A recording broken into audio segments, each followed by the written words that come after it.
رمضان کا مطلب ہے جل جانا، کس چیز کا جل جانا۔ صلاۃ الاوابین حین ترمز الفصال، نیک لوگ ایک نماز پڑھتے ہیں کب؟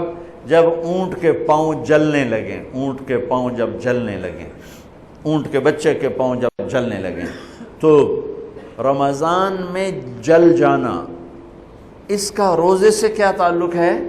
اس کا روزے سے تعلق یہ ہے کہ 360 دن سال میں ہوتے ہیں چاند کے لحاظ سے، 330 دن کے گناہ اللہ رمضان کے روزوں میں ہر روز میرے آپ کے گناہ جلاتا ہے، جلاتا ہے، جلاتا ہے۔ بھوک لگتی ہے ایک آگ بنتی ہے، پیاس لگتی ہے ایک آگ بنتی ہے۔ تو ہمارے لکڑی کی آگ میں چیزیں جلتی ہیں اور ہماری بھوک، روزے کی بھوک کی آگ میں گناہ جلتے ہیں، اور 29ویں روزے اللہ سارے سال کے گناہوں کو جلا کے روزہ والا یا روزے والی کو ایسے پاک کر دیتا ہے جیسے آج ماں کے پیٹ سے نکلا ہو، ایسے ان کو خوبصورت کر دیتا ہے۔ حج کا مہینہ آیا، اعمال اسی طرح ہیں جیسے ہوتے ہیں۔ رمضان کا مہینہ آیا تو میرے نبی کا اعلان ہو گیا، ایک فرض 70 فرض کے برابر ہو جاتا ہے، کمال، نفل فرض کے برابر۔ فرض اور نفل میں فرق کیا ہے؟ حضرت علی ہی کا فرمان ہے کہ جس شخص نے ایک فرض روزہ چھوڑ دیا، پھر قیامت تک اس کی قضا میں نفل روزے رکھتا رہا، تو ایک روزے کا یہ سارے روزے بدلہ نہیں ہو سکتے۔ ایک نماز چھوڑ دی اور پھر اس کی قضا میں قیامت تک نفل پڑھتا رہا، تو فرض نماز کی ایک رکعت کے ایک سجدے کے برابر بھی نہیں ہے۔ فرض میں اتنی طاقت ہے۔ تو اللہ کی رحمت کیسے متوجہ ہوتی ہے کہ رمضان کے مہینے میں اللہ فرماتے ہیں میرے محبوب کی امت ہے، ایک فرض کو 70 کے برابر کر دو، اور پھر فرماتے ہیں نفل کو فرضوں کے برابر کر دو، اور پھر فرماتے ہیں جو رات کو تراویح پڑھے گا، دن میں روزہ رکھے گا، آخری رات اسے ایسے دھو کے پاک کر دوں گا کہ اس کے ذمے گناہ کا ایک ذرہ بھی باقی نہیں بچے گا، سب گناہ اللہ تعالیٰ اس کے معاف فرما دے گا۔ اور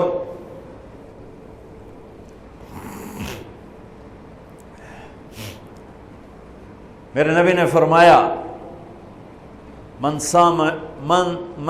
صام رمضان ایمانا و احتسابا، دوسری بھی من قام رمضان ایمانا و احتسابا، جس نے روزہ رکھا اللہ کی رضا کے لیے، جس نے تراویح پڑھی اللہ کی رضا کے لیے، اس کے پچھلی زندگی کے سارے گناہ اللہ معاف فرما دیتا ہے۔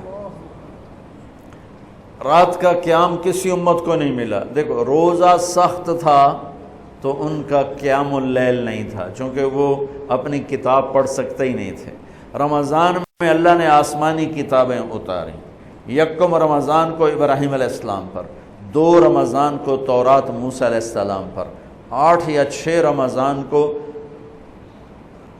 عیسیٰ علیہ السلام ان پر، موسیٰ علیہ السلام ان پر، داؤد علیہ السلام پر زبور کو اتارا، اور 12 یا 18 رمضان کو عیسیٰ علیہ السلام پر انجیل کو اتارا، اور 21 رمضان کو اللہ تعالیٰ نے پیر کی رات لیلۃ القدر میں غار حرا کے اندر اللہ تعالیٰ نے اپنے محبوب پر کتاب کو اتارا۔ وہ کتابیں فل آ گئیں، لکھی لکھائیں۔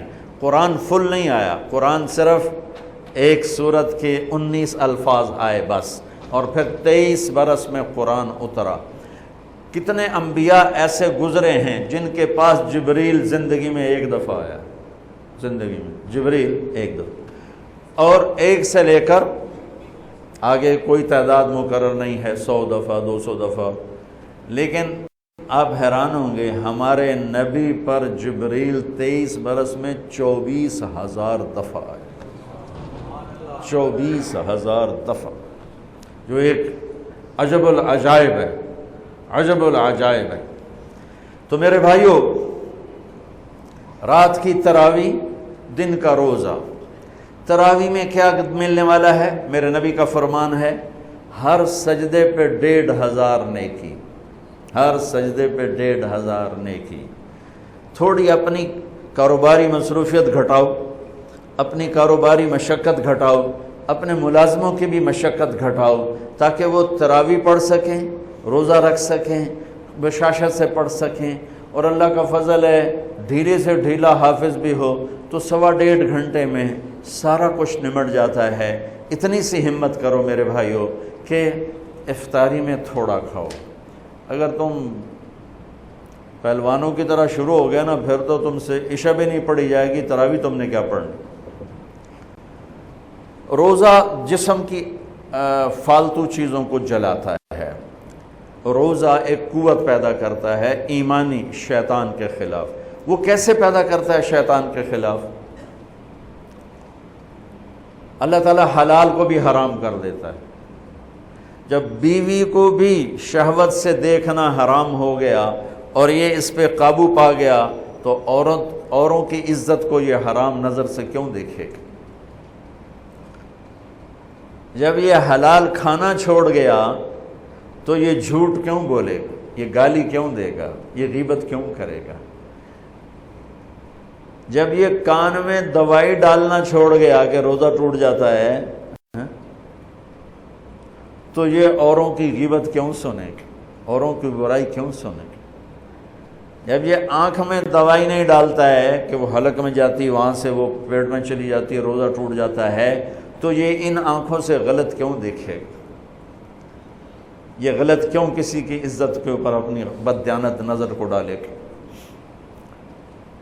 تو جب یہ اندھیرے میں بند کمرے میں ٹھنڈا پانی پڑا ہوا ہے اور ہاتھ نہیں لگاتا ہے اور اللہ کا دھیان اسے یاد ہوتا ہے کہ اللہ دیکھ رہا ہے، نہاتے ہوئے ہونٹ بند کر لیتا ہے کہ کوئی پانی کا قطرہ منہ میں نہ چلا جائے اور میرا روزہ نہ ٹوٹ جائے، خراب نہ ہو جائے، تو یہ جب اللہ کا اتنا دھیان اس کو نصیب ہو جاتا ہے کہ اللہ دیکھ رہا ہے، ورنہ کیا کسی کو کیا خبر کہ میں 2 گلاس پانی پیتا ہے یا میں پیاس سے بول رہا ہوں۔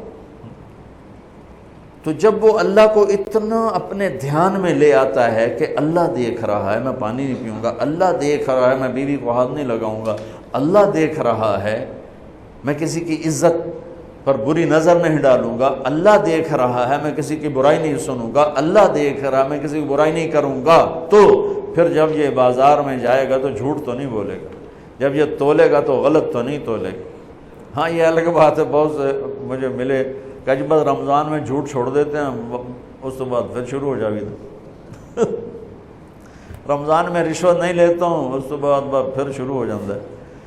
تو چلو شکر ہے 1 مہینہ تو مسلمان رہتے ہیں۔ اچھا اس کی وجہ کیا ہے کہ رشوت خور کہتا ہے جی رمضان میں نہیں، جی نہیں، رمضان میں جھوٹ نہیں بولنا، رمضان میں صحیح تولنا ہے، رمضان میں غلط نہیں تولنا ہے۔ کیوں؟ شیطان قید ہو جاتا ہے۔ رمضان میں نمازی کیوں بڑھ جاتے ہیں؟ شیطان قید ہو جاتا ہے۔ کسی امت کو یہ نہیں ملا کہ رمضان میں شیطان قید کیے جائیں، اس امت کو ملا رمضان میں شیطان قید ہو جاتے ہیں۔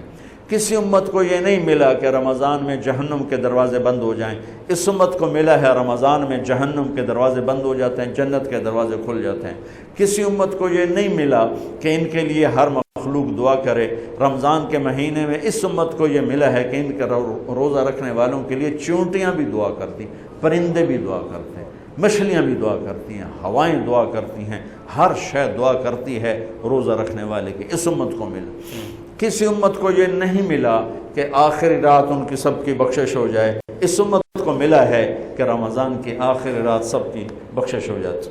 کسی امت کو یہ نہیں ملا کہ جنت کی حوریں انہیں روزوں میں یاد کریں، اس امت کو ملا ہے کہ اللہ تعالیٰ جنت کو کہتا ہے کہ تو تیار ہو جا، میک اپ کر لے، میرے بندے آ رہے ہیں، دلہن بن جا، سج دھج کے مجھے دکھا دے تاکہ میں اپنے بندوں کو پیش کروں تحفے کے طور پر۔ یہ ہے تمہاری بھوک کا بدلہ، یہ ہے تمہاری پیاس کا بدلہ۔